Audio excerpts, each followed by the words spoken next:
Good morning and thank you. It's a bit scary to stand up in front of more than 100 people to talk about this subject. Today I'm really just going to throw some fishing lines out and perhaps ask you to start on a journey. I think we have a very serious issue with affordability and I'm very worried about it.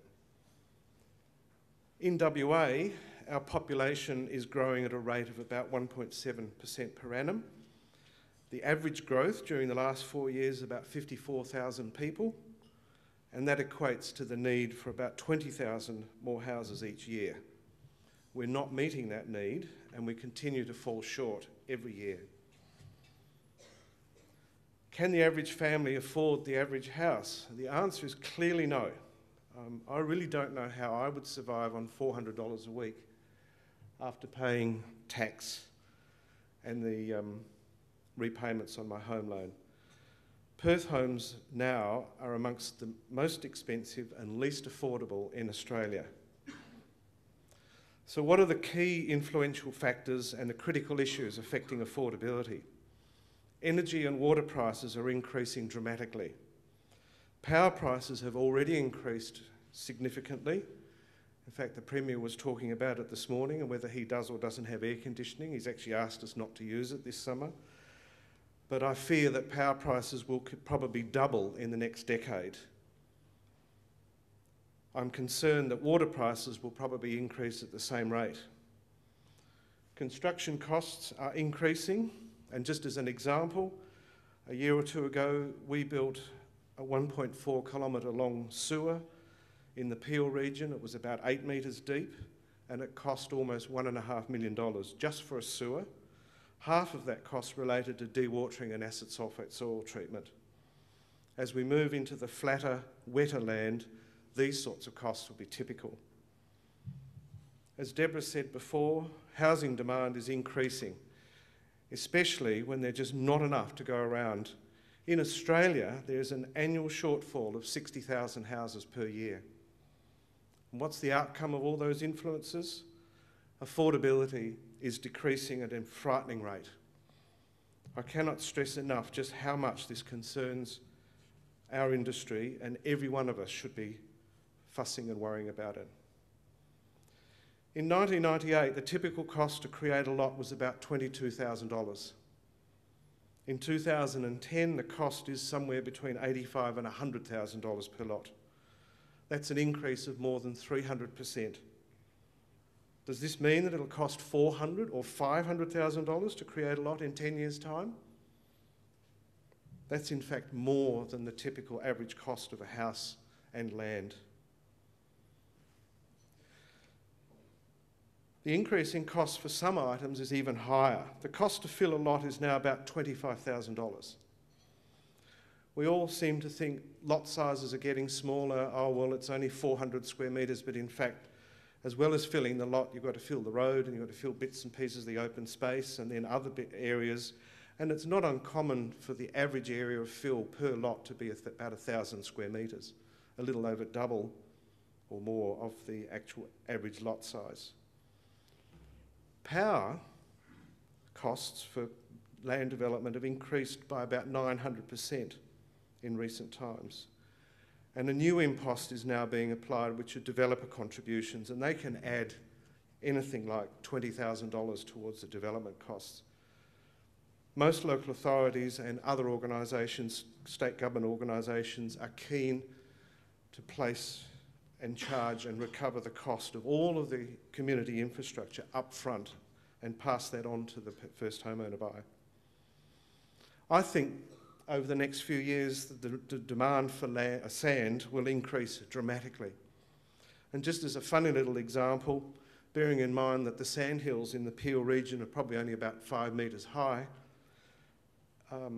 if we needed to excavate sand from those sand pits, we'd probably need about 1/3 of the land in the Peel region to be set aside for sand pits.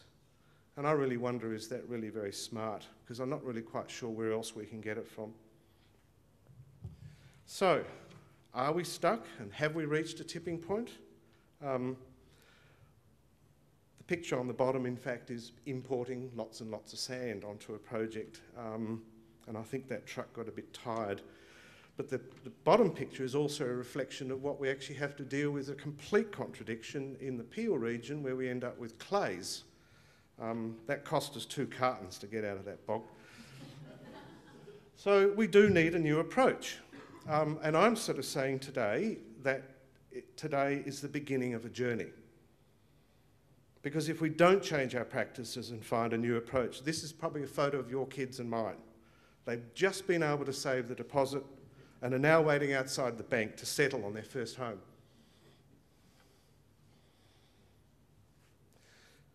A month ago, roughly, the Department of Water released its massive Murray Drainage and Water Management document for public comment. I think it's about 7 volumes.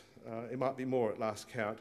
Lots and lots of information about drainage, lots and lots of things that have never been studied before, and it is a massive and impressive effort. The detail is a sight to behold, and I have certainly been involved with reviewing the documents along the way. Now, I did a bit of digging in one of the documents, because it's all on a DVD and it's magic. And I found a map in the report that forecasts inundation in the Peel region in 2040. The blue shading, which will come up in a minute, is where they say the groundwater will be within 100 mils of the surface.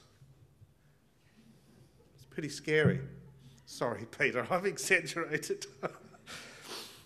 The yellow square is where I was hoping to build my first home, but I'm not sure how to get to it. Has somebody got a boat? Seriously, I am concerned that our practices are unsustainable and then in the long term will be increasingly unaffordable. Today, I hope that some smart thinking will lead to new solutions to the groundwater problems. Is this the house that we're to produce in the shallow groundwater areas?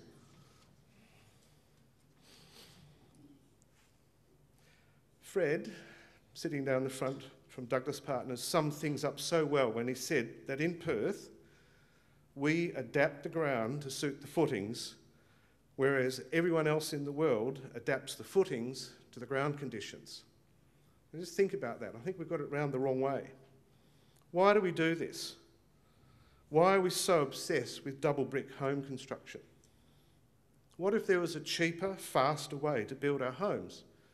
Now, some of you might remember the ad, extremely successful ad for double brick, when they would come into the house and double brick sounds right, but do you really want to go running around knocking your knuckles on the walls all the time to check whether it's double brick?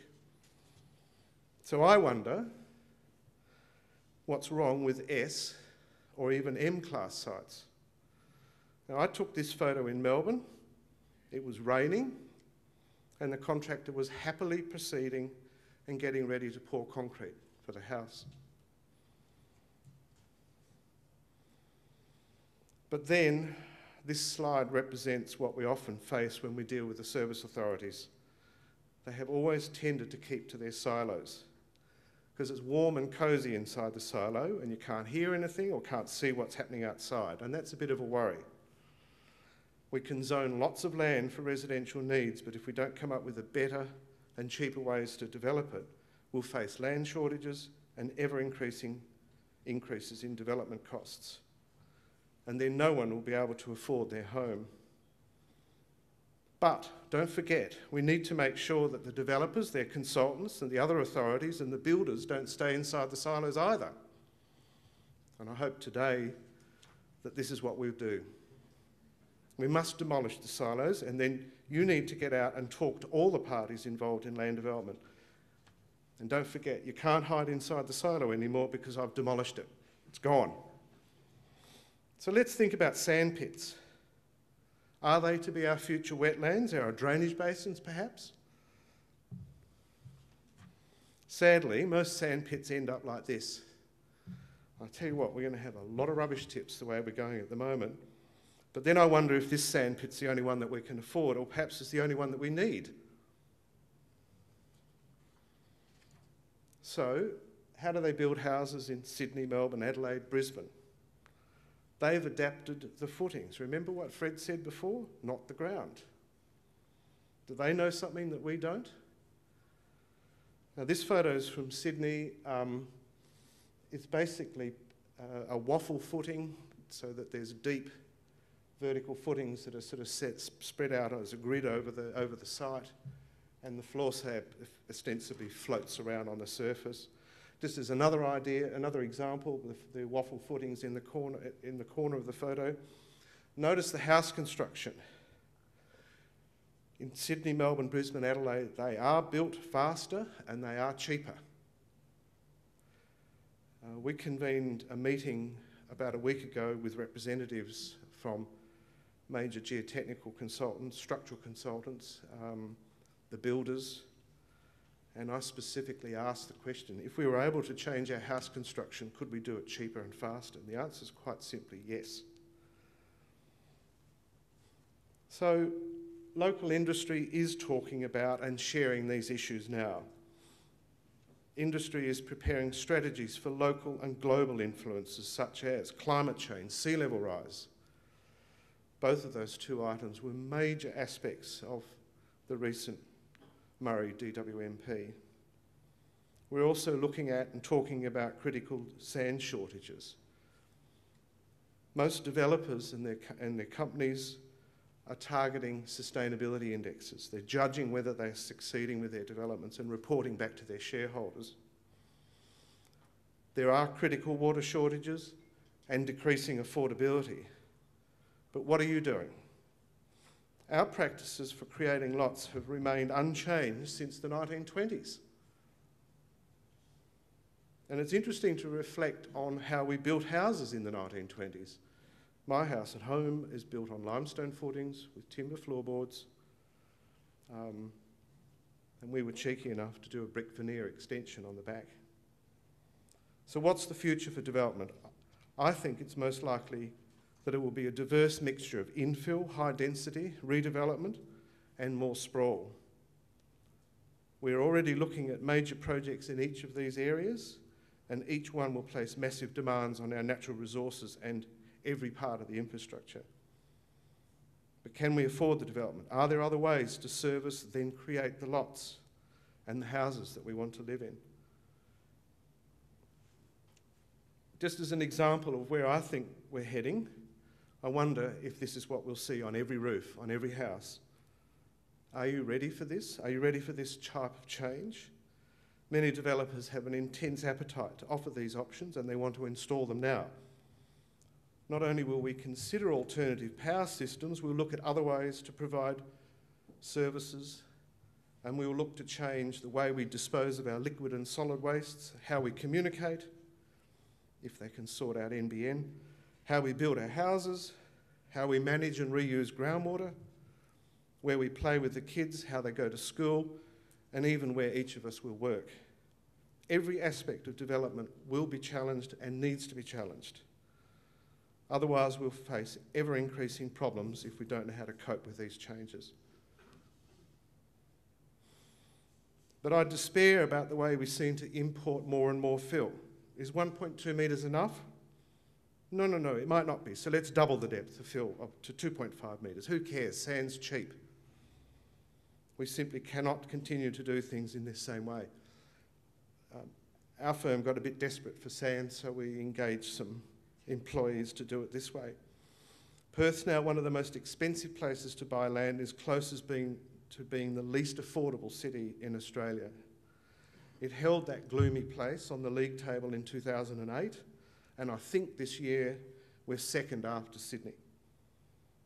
The cost to supply sand and to install power to each residential lot are now two of the most expensive components of subdivision development costs. The cost of sand has increased by 500% during the past 10 years. Power, as I said, by 900%. We now are paying for developer contributions for community infrastructure. During the same decade, total subdivision costs have increased by 400 or 500% to almost $100,000 per lot. I think that we'll see similar changes in cost to supply sand and to manage groundwater if we don't change our 19th century practices. your children will not be able to afford to buy a house. So where will they live? We cannot let that growth in costs continue. So what do we do, and how do we do it together? You don't need a crystal ball to see that we are facing a looming crisis. Sand will soon be unaffordable. We may need 30 to 40 million cubic metres in the next 10 years. Where on earth are we going to get that? We may in fact have too much groundwater. The recent DWMP in the Murray area indicated that it was a major resource. So how do we use it? How do we get it? But we can't waste that groundwater. We can't waste any of the water. So today I ask that you share these issues and challenge the past practices. And don't forget, the silo's gone. Thanks.